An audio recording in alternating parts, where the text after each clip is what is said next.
Good morning mga kapudi. Ayan, luto serye po muna tayo ngayon habang tayo ay nakikipagsabayan sa pasukan.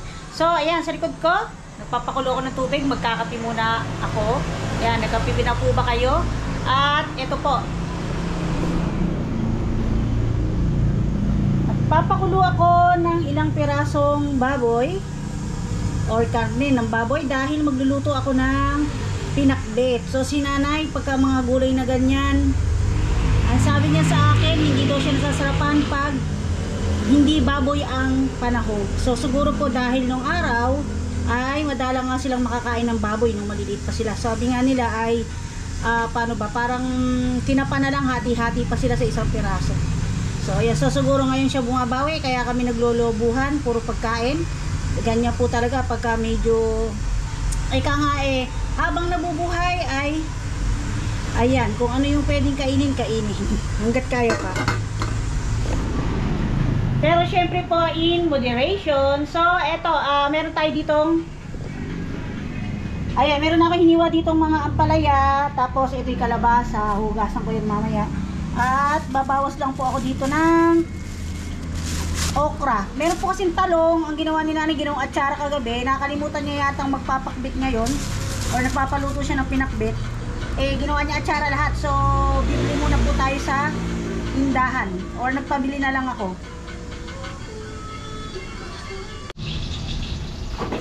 Ayan mga kapudi, mag-start na tayo mag-isa ng sibuyas at bawang.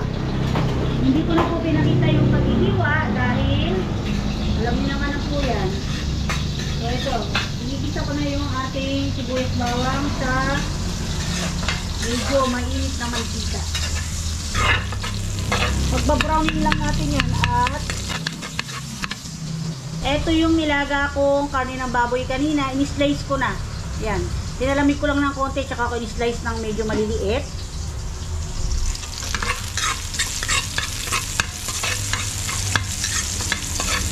Saka natin igigisa dito. Ito na yung ating karne ng baboy. Igisa ko na po.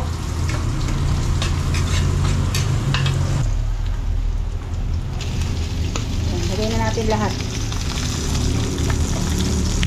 Papupulahin lang natin yan ng bahagya. Okay, putok-putok na, hindi pa man. Ayan, dahil putok-putok na siya, lagyan na natin siya ng bagoong na pinakulo ko na ahead of time to. In-stock ko sa freezer para meron kaming magagamit. Pwede na rin itong sausawan. Ito na yung sinausawan ko na kare-kare. Pero hindi ko siya ginisa. Pakulo lang na may suka hanggang sa matuyo.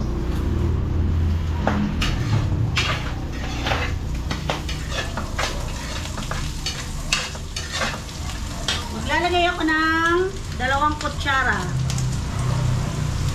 Isa. Hinahan natin yung apoy. 2. Halo.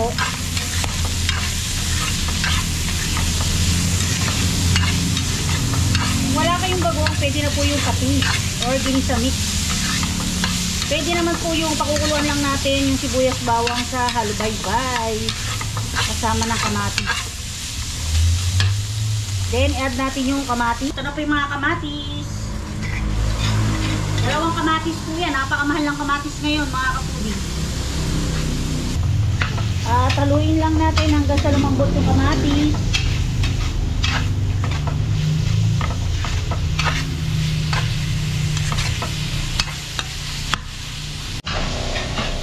At sa tingin ko ay durog na ang ating kamatis. Lalagay ko na yung natirang pinagpakuluan ng ating mga karne na baboy. Siguro mga 2 cups po ito. Ayan lang po natin siyang kumulo ng kumulo. Antay natin kumulo sa loob ng 1 to 2 minutes. At pag kulong-kulo na siya, i-add na natin yung ating mga gulay. Ito na po yung ating kalabasa, okra at saka ampalaya. Pinagsama-sama ko na at binukod ko yung talong kasi bagong hiwalay talong. Alam niyo naman, mabilis mangitim yung talong. So, ilagay na natin yung mga talong.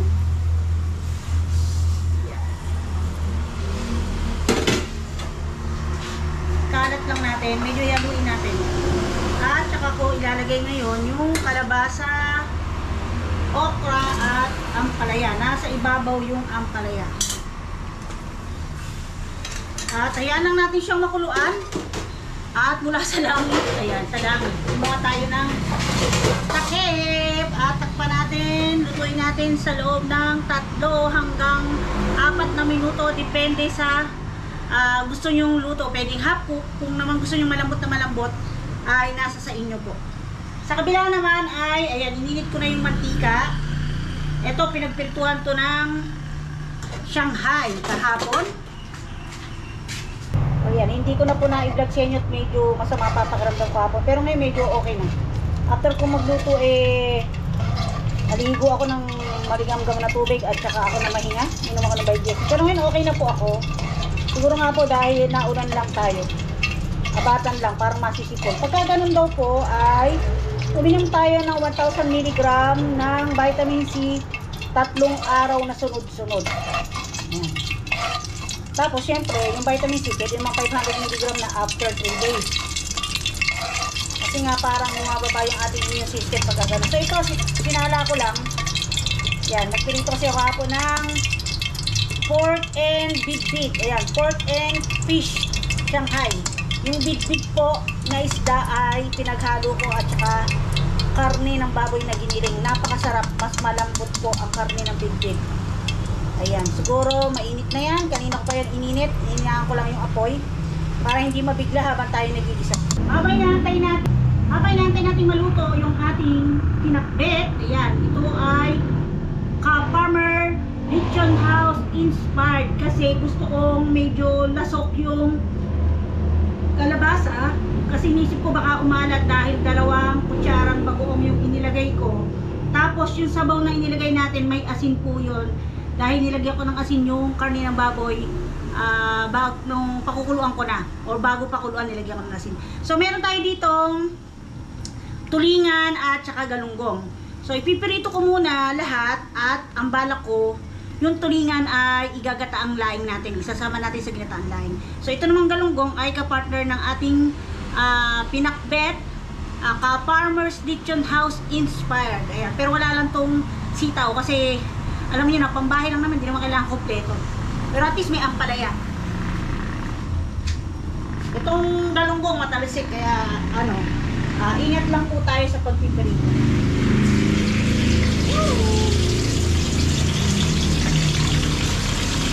Kain ko muna yung galunggong. Natakbo lang pala yung galunggong. My God, puro ulingan.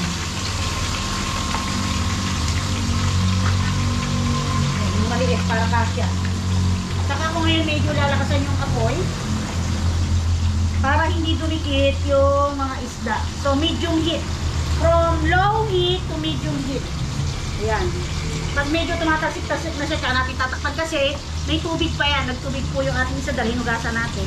Pag tinakpan natin, ang tendency niyan, parang may steam o makukuluan, malalasok unless ang technique po dyan ay hayaan nyo lang habang nakatakip. Tapos marireduce din naman yung pinaka-tubig niya at saka nyo lang siya bilingin. Pag ginanon nyo ng sandok at medyo pag umaangat na siya sa kawali at mantika, ibig sabihin ay pwede na po siyang baliktarin. Check naman natin yung ating gulay.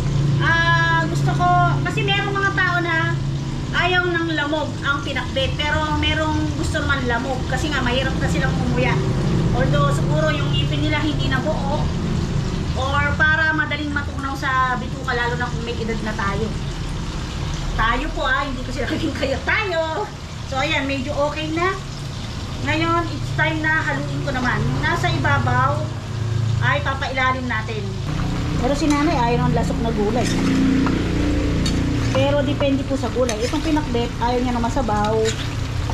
Ayaw niya ng lasok na lasok yung kalabasa. Ito medyo palalambutin ko yung kalabasa para tumamis yung ating sabaw. So titikman ko yung ating sabaw o yung sauce ng ating pinakbet. Yan, banlawan muna natin. Ito yung pinasando ko ng bagoong kasi syempre pag tinikman ko yan maalat dahil yung bagoong. Yan, konti lang. Oo, sakto na yung alat niya. Saktong-sakto lang. Tapos mahaluan pa ng tamis ng kalabasa. So takpan pa natin at hayaan lang natin siyang kumulo. Medium heat naman po yan. Hihinaan ko naman. At hayaan natin siya kumulo pa ng another 2 to 3 minutes. Habang inaantay natin mga kaputi na mapirito ang ating mga isda, check na natin yung ating pinakbet. Ayan na ang Farmer's Kitchen House pinakbet inspired. Ayan, nahaluin ko lang at ready na siya. Oh, sarap. Yun lang, hindi lechon. Baboy pa rin. Wala siyang hipon pero carry na po yan. Ayan, importante may gulay. Mahaba ang buhay pag kumain ng gulay. Ayan, kasi nyo medyo iba na yung texture ng ating kalabasa. Luto na po yan. So another 1 minute pa at ready na ang ating pinakbet. Pinakbet na the best. Ayan na po ang ating Farmer Kitchen House pinakbet inspired. Yan, kay Mama Bet. Sarap. Nabitin kasi si nanay yung inuwi ko. Pagdating namin, nawala na. Kinain po niya. Ayan, sabi nga niya, nahiya naman ako kasi actually hindi naman para iuwi, para ipasalubong sa kanya. Kaya sayang naman din po kasi kung matatapon lang. So, iuwi na lang din natin. At isang serving pa naman din po yun. Tapos yung lechon nga, marami pa binigay ni nanay kay kuya. At yung sinigang na natira namin, sinigang na lechon, ay si Mark Dennis yung kumain hanggang kinabukasan pa. Dahil kailangan niya kumain ng alanganing oras dahil iinom siya ng gamot. So yun. Gusto ngayon yung trangkaso, lagnat, ganyan. Siguro dahil nga sa panahon. So antayin ko lang mapirito itong isda natin at okay na. So after nyan, susundo tayo mamaya kay doktora. Antayin ko lang siya kumain. Sunod, hihahatid ko siya. Tapos magdi-deliver ako ng order na leche plan at hubay alaya. At sabay sundo kay nanay tapos uwi. Tapos mamayang hapon, susundo ulit. Tapos mamalagi dahil may pa-order po ako bukas ng pang 125 na tao ng pansit bihon at saka 250 pieces ng pork Shanghai. So ayan, magbabalot muna ako ng Shanghai mamaya hanggang hating gabi yun para sariwa yung Shanghai natin.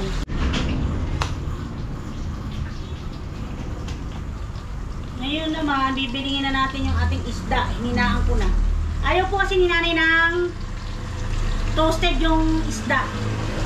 Gusto niya yung malambot. Si Mr. naman, gusto naman toasted. Ako naman kahit ano, kaya lang, mukha yung ngipin ko, nahihirapan kumain ng matigas. Kaya, sa malambot ako, sumasabog. Parang yung Shanghai kahapon. Pinirito ko, hindi ko alam dahil nilagyan ko siya ng cheese, kung sa cheese yun or dahil sa isdang Big Bed. Kasi noon lang ako naghalo ng isdang Big Bed sa Shanghai. Karaniwan po ay bangus. Naghihimay ako ng bangus. Ano po siya, nung malutong na bago ko iyaw sa kawali, sumabog po siya, pero hindi yung sabog na paganyan. Ang sabog niya, di po ba ang Shanghai, mahaba, dito sa dulo. Para siyang pumulandik na diretsyon ganon. Pag silip ko doon sa Shanghai, buo yung balot niya, malutong, walang laman. Tumilapon yung laman, nagkalat dito. Buti nga hindi ako natalsikan. Pero sabi ni Mister, nung una, kasi pinapasok ko po yung nauna-unang perito, sabi ko, kumain na sila ng agahan. Sabi niya, bakit ganun yung Shanghai mo sumasabog? Napaso din ganito. Sabi ko, ba't naman ako sasabog yun? Pag alis niya, yung huling pinipirito ko sumasabog nga. Na dalawang beses naman, yung isa, parang sa gitna siya puputok dahil bumaba. Pinaliktad ko lang. Tapos inahon ko na. Kaya hindi ko na ho ganong pinirito yung mga natira. Medyo maputi pa yung pambalot. At kasi naman, pag naman sila kakain na rin ng dinner, pang dinner na rin kasi yung diretso dinner na yung niluto ko. Dahil medyo marami siya. Ipipirito pa naman po nila yan dahil di po ba kukunat yun. Hey! Yan, iahon ko na po ito mamaya. Yun naman ang ating tulingan na hindi naman po kailangan piritong-pirito kasi ilalagay ko nga po ito sa sa ginataang laing. So, sabi ko kami sa bubli siya ng gata, 2. At nandito yung laing, ihimayin ko pa. Hindi naman po kasi maiwasan na hindi hayaan na lutong-luto. Lalo na yung galunggong, matalsik din kasi siya. Lalo na yung hito. So, pagka hito, talagang hindi lang yung ulam ng mga anak ko tsaka nila nanay, hindi ko po tsatsaga ang ipirito. Kasi pag nasa bugang ka talaga, maputokan ka ng hito, napakasakit po talaga. Kaya medyo ingat pagka nagpipirito. Sunod, dapat naka-helmet.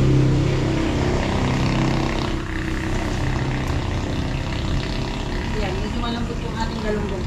Kaya baka sabihin naman hindi pa naman siya, hindi naman parang ilaw. Ayun, mas wala na yung gitna. Tuloyin lang natin mantika at ipipirito ko pa yung iba. Yan, maliliit lang yung ating tulingan. Baby tulingan! Ayan, maliit. Tulingan! Ayan, meron pang 5 tulingan. Alak pa naman malalaki siya. Nilagay ko sa rep, di ko tinignan. Ayan, masarap sana ka kung igataan niya sa laing. Pero pwede na nga rin to para isang piraso, isang tao.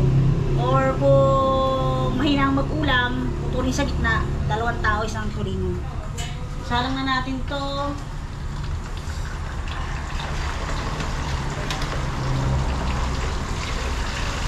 At lalakasan ko uli yung apoy.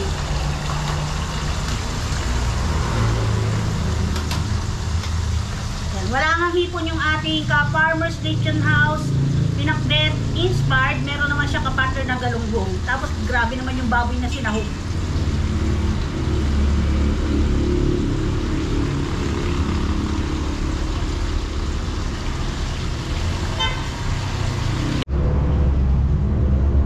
Ayan, okay na po mga kaputi yung last batch ng ating tulingan. Iaahon ko na sa ating mantika.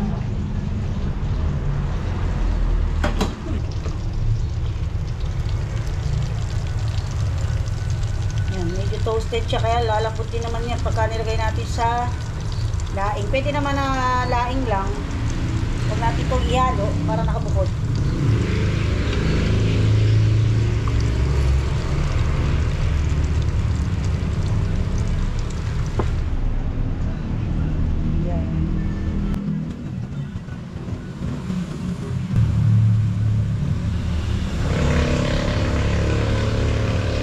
Malambot pa rin naman po siya kahit na parang brown na siya.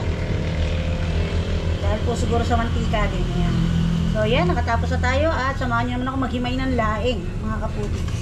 Or nung sanga at daon ng gabi.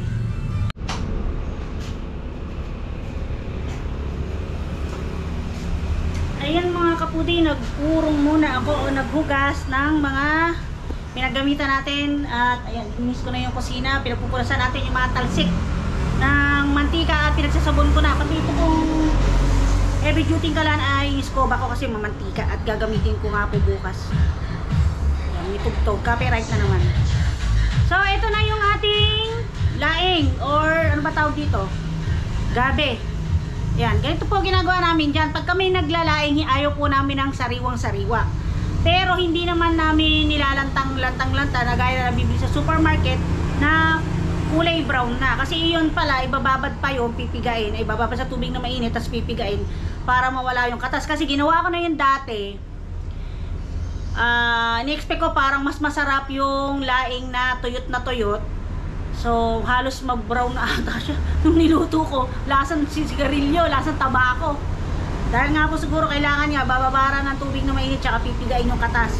Eto, pinakuha ko na kay kuya. At pala ako na lang kumuha para na-i-vlog ko. Eh, medyo masama nga po yung pakiramdam ko hapon. Ilang stem lang naman. Siguro mga 2, 4, 6, mga 9 to 10 pieces. Nadulin pa ako, hindi ko masyadong mabilang. So, tatanggalin ko lang yung pinaka dahon niya. Yan. Bibigyan ko lang kayo ng idea kung paano. Ayan, mas gusto ko yung matatabang ganyan kaysa yung maliliit kasi napakadali niyang balatan dahil malalaki na nga yung stem niya. Tapos ito pong pinaka dahon, Ayan. Nilanta lang namin ito magdamag, pero ibibilad ko pa siya ngayon maghapon bago iluto mamaya. So ito, hihimay-himayin lang na ganyan yan. Yan, papakita ko sa inyo ang example. Hindi naman natin kailangang maliliit. Kung gusto niyo naman guntingin, pwede rin. So ayan lang, kasi ano pa po yan eh, yung malalanta pag niluto. So pag niluto niyo at nalanta pa, ano pa siya, yung liliit pa dahil malalanta nga. At tapos yun nga, kaya ayaw namin yung sariwa. Nakita nyo, pagka ganyang hindi siya lanta, napakadali niyang madurog dahil nga fresh pa siya, may tubig siya sa mga ano niya, sa mga stem. Yun, unlike nang na-dry na siya or medyo nalanta, syempre lanta, wala siyang tubig sa katawan, na-dehydrate na. Kaya ang tendency ay sisip-sip siya ngayon ng sabaw ng gata ng niyog para manariwa uli. At hindi siya ganun malambot siya, pero hindi siya ganun nadudurog. Hindi po gaya talaga ng sariwa. So ayan, ito namang stem, cut muna natin dito para hindi masyadong mahaba. Kaya lang, suggestion ko ay mag gloves kayo kasi pangit sa kuko, para kayong nagkulay ng buhok. Ayan o, napakadali niyang balatan. So mula dito papunta sa dulo, example ko lang kayo para makita nyo na. Madalian tayo ngayon para hindi kayo mainip para masyadong mahaba yung video ko. Ayan. At alam nyo ba, may buko to. Itong buko, gusto nila yan, ganyan lang yan, di na yan inaano. Kaya natanggalin ko to kasi nangingitim na, oh. Sayang, natagpas yan. Binubuhol lang nila na ganyan, nakikita ko kay nanay. Kaya masyado palang maliit. Mas maraming may gusto ng ganito yung buko. Tapos pag niluto, ganyan lang siya, naka-rainbow. Lumit eh. Ayaw ko namang hilahin. Tatagal pa tayo ng dahil dito. So ayan. Putol na. Basta yan, binubuhol nila ng isang buhol lang na parang panat. Hindi panat ha, hindi panat na asing ano. Panat. K-N-O-T. Hindi po siya P-A-N-A-T. Panat. So ayan po, ganyan. Tapos ito, tuloy natin. Ayan, demo tayo. Makatas pa ata. Tumutulo-tulo pa yung takta niya.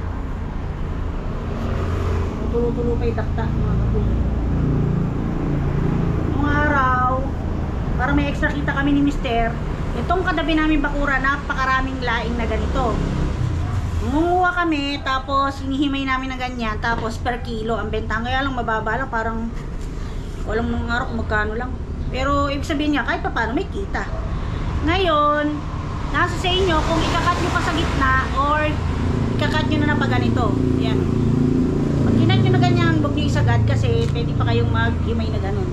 Meron pa siyang ano, yung parang mga balat-balat. Ayan, pwede nyo matanggal. So yun, ganun lang po ang gagawin hanggang sa matapos po. Binigyan ko lang kayo ng demo. Tapos lalagyan natin yan sa bilao at total, maaraw naman ang bahagya. Paarawan natin yan ng mga 2 to 3 hours lang bago iluto. So ayun, binigyan ko lang po kayo ng idea mga kapudi. At nakatapos na tayo mga kapudi maghimay. Eto na, pakikita ko po sa inyo. Ibilad muna natin ng mga 2 to 3 hours sa araw or hanggang 5 hours. Pwede na po yun. Ito na siya. Yung iba po ay ginagayat pa to o inihiwa ng mas maliliit. So akin pwede na to. Mas maliit pa nga po yan para sa ginagawa ni nanay. Kasi masarap po dyan yung kaya medyo tuyo. Pag kinain nyo po siya ay makunat-kunat ng, hindi naman makunat na makunat. Parang may konting kunat lang. Hindi po yung gaya ng sariwa na madaling malasog. So hanap tayo ng pwedeng mahanginan or maarawan siya. Pwede naman sa loob ng bahay. Kaya lang kasi kung sa labas baka po siya maulanan. Aalis pa naman tayo. Sunduin natin si nanay pagkahatid kay Dictora. So mamaya i-update ko na lang po kayo kung tuluyan ko na siyang mailuluto or iibahin ko yung panlahok. Ayan po. Medyo nagkukuli tayo dahil doon sa isda. Kasi po yung isda ay maliliit. Pwede naman pong bumili lang ako ng worth 200 pesos na hipon or tinapa.